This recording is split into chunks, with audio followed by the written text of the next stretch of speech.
Hey guys, 420 here. Hey man, it was a blast from the past here. So I'm still trying to do some more videos or something. I didn't do live this time. I'm gonna do a video and post it. But yeah, this is 6 tuber came in the shop a little while back. Of course, I recognized it when I saw it from way back. Man, I tell you, beautiful lamp. Especially back in the day, still a beautiful lamp. But anyway, this lamp was made back in about the late 90s. A gentleman had it built was fifth wheel near Houston. Of course, a lot of time consideration went into the amp, but nonetheless, the gentleman lost contact with everybody as far as as technicians and everything. It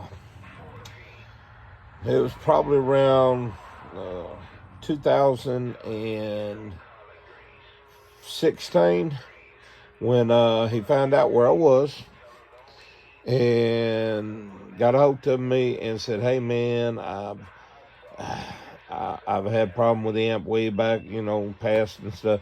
I had a guy down here in Houston, go through and do this and that." And he said, "Man, the thing ain't never worked right since." And he found out where it was. I had him bring it up to me. And I went through it and the transformer, and he was right. There was a lot of stuff put in it, shouldn't have been, Zaners. And man, the guy just, I don't know, one of them guys that was going to make it better. But nonetheless, he didn't make it better. He made it worse. The amp was, quite fine the way it was when it was first built. But I went through everything, put everything back the way it should have been original. Amp fired up, worked like a dream, just like it was brand new. He gets it back, talks on it. Well, last year, unfortunately, fifth wheel passed away. Another gentleman wound up buying the amp from this state. Didn't know that I was very familiar with this amp, and he wanted to get a Ken circuit put in it. The amp was working great, so he took it to an older gentleman out in this area that, well, anyway, the older gentleman put a Ken circuit in it for him. And he gets it home, hooks everything back up, gets ready, keys it up, and all it does is clitter, clatter, spark, arc, make noises. Never did a watt. He was frustrated, man. Somebody said, "Look, dude, why didn't you take it to 420? He goes, "Who?" Dude, you'll know who 420 is, says he knows that box. I says that, So he got hold to me, and I said, "Man, yeah, I know that box." And he brought it out here, dropped it off. He told me what happened. I said, "All right, we're going to get you fixed up." But anyway, I'm fixing to pause the video. I'm going to try some video editing. I use an iPhone, so I can't pause and restart. You actually have to stop and do another video. So I'm going to try using a video editor to put everything together like it was paused. But let me stop it for a second. I kind of have a feeling what's going on. I've been looking at the bottom. When I get the bottom off, I'll come back at it, and we'll see if we can't pick it out. All right. All right, guys, here we go. All right, got the bottom off of it. Didn't take long taking the bottom off. I did see the Ken circuit that was put in. Took the foot pedal out, put the Ken circuit in. Like I said, didn't take very long to figure out what was going on. This relay is one that was put in, and I could see all the way across it. Every one of these are burnt and arced out.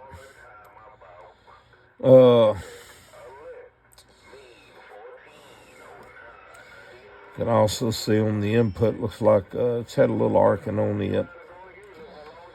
But yeah, that'll definitely, I don't know if I can zoom in on this for y'all or not. Maybe I'll get a better look at it. All right, now I imagine y'all can see it. As you can see all that? And that sucker just burned up on the first key, it looked like. First key under load. Biggest problem I see here with this, you see the size of it. These are the relays that normally I put in there. Something that'll handle the wattage that this amplifier is capable of doing. Not this little ice cube. So I'm gonna go in and change this one and put the correct relay in there, tie it all back in, and we're gonna see if we can get this box back working for him. Hopefully that's it, and then I'm gonna come back down, of course, where he done the Ken circuit. I'm about to go back through it, check the Ken circuit, and do a little deal I usually do. I don't leave them like this, but anyway, other than that, you know, just on appearance sake, everything looks pretty good underneath. Alrighty, guys, we're gonna stop it again. Hopefully when we come back, I'll have the new relay and everything installed. Both of them did what else I'm gonna do, and we'll see where we're at. All right, hang tight. All right, guys, I'm finna wrap it up now. I didn't, man, this guy was in such a hurry to get his box. He'd called me and heard I was found all the issues. So what I did was the relays had burned out on contact, first key down. I mean, just burnt the heck out of them. Of course, you know, wrong size relays. But anyway, I had to redo the Ken circuit. I put in a Ken, another Ken circuit, a foot pedal switch. So he can go from either one. He can either use foot pedal if the Ken circuit goes out again or what have you. But just kind of, I'm going to get with him to see if he'll go ahead and do a little quick video where he's at. But like I said, he wanted to hurry and get out there and start beating on heads with his box. So he came and picked it up that afternoon. But anyway, like I said, this was the main one. This was his main output contact. As you can see, the box, man, that thing, shoot, both sides of it, burn as it could be. Here's the relay itself. You can see down in there, way back up in there, all that black and everything. That's just where it was just, you know, fried, man. I mean, as soon as it made contact, it just didn't have enough butt on it to work it. So, look at it. So it wound up frying it.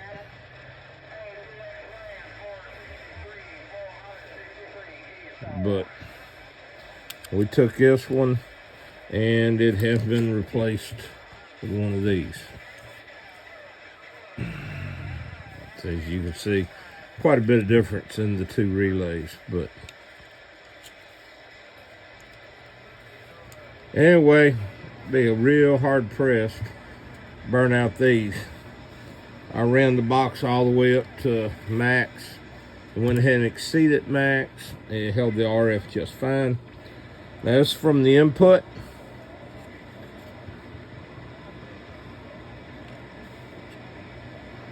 That's the jewel box around the input, as you can see. Same thing on it.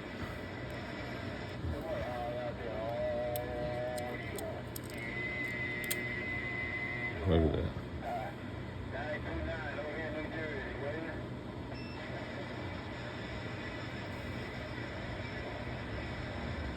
And of course that one, the input one, got replaced with this one. A lot heavier contacts, a lot heavier relay.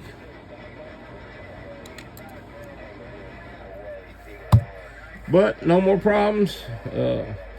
Went through, had to recalibrate the watt meter on those boxes. When I build them, I take and build a watt meter circuit in them and put a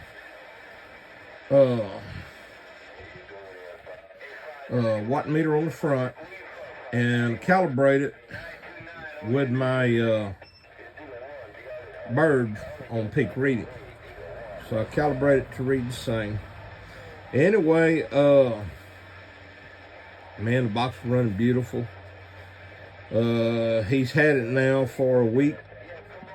Been over there beating on them heads over around where he lives at, and jumping, having a good old time. So anyway, dude, just because, you know, you think it'll work, even if the outside of it may read that it's a heavy contact, let's take a look at it. You know, don't just take their word for it, man. I got news for you. Some of these Chinese companies, they'll tell you, oh, it's 40 amp, it's 50 amp contact, you know, and it may really only be a 20 or 15 amp. So, but what are you gonna do, you know? So not just read it, but you're gonna have to look at it. You have to look at it and make your determination. Wire size, contact size, thickness of metal, you know, take all that into consideration when it comes to something like that, and make your decision based upon that. If you think it is, if you have a high pot test, hey, test that son of a gun, you know. But anyway, he's up and running, he's happy. I'm gonna see if he'll cut me a quick video of it keying up and all, so y'all can see it when it's back together. But like I said, he was, and when he found out I was almost through with it, he got excited. He's only about an hour or so from me, so he crossed that old state line, came over here and got it. But anyway, guys, I'm gonna say 73s to you. Bill 420 over here around Gilmer, Texas. Need something, just give me a holler. Y'all know how to contact me. It's right here on my Facebook page. All righty, later.